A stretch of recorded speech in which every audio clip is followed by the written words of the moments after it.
Academically speaking, I had a pretty rough childhood. Now, I'm not saying that I was a dumb kid, although I did have a pet spoon until the age of 12. His name was Francis, and he was a Pisces. And it didn't really help that my parents were intellectuals, and my brother was this huge academic overachiever. And then there was me. I was never a good student. And who can blame young me? I never asked to be forced to go to a place I didn't want to go to and forced to do things I did not want to do with people I did not want to be around. But as my dad always said, life is hard and then you die. He also said that short people have no reason to live. Wow, looking back, he had a lot of questionable catchphrases. So this one time I was born, and things were actually going pretty good for a while, until it was time to begin schooling. Now, we lived out in the country, so there was only one school for like a good 20-kilometer radius, so my parents never really had a choice at first where to send us. But my school was not a good school. Basically, it was where they sent all the teachers who hated kids but still became teachers anyways for some reason. Or maybe it was illegal to be a professional career Nazi. I don't know, take your pick. So let's start with kindergarten, which, now that I think about it, was probably the single worst year I ever had in school. And this was only the beginning. So my kindergarten class had a dress-up section with a bunch of different costumes and a big trunk for us to use. But the thing is, for some reason, they only had girls' costumes. But I was 5, so it didn't really register with me because at that age, no kid really has a sense of gender identity. And I just wanted to dress up, so that's exactly what I did. So when I was playing dress-up, my favorite go-to characters were Tinkerbell and Cinderella.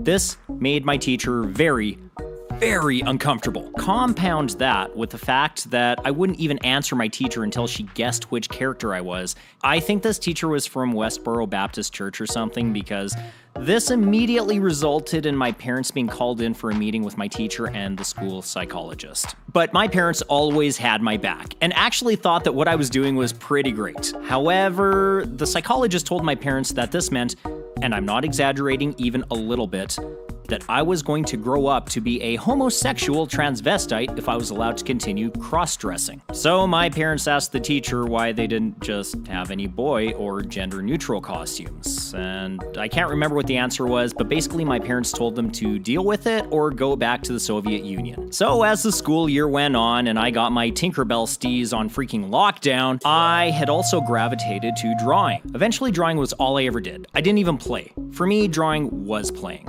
So you know what that means. Once again, Tweedledee and Tweedledum were back at it, trying to convince my parents that everything I did was an abomination. In this case, the psychologist said, and again, this is word for word, not exaggerating, that my drawings were a clear indication that I was retarded because I drew fine details like cuticles on fingernails.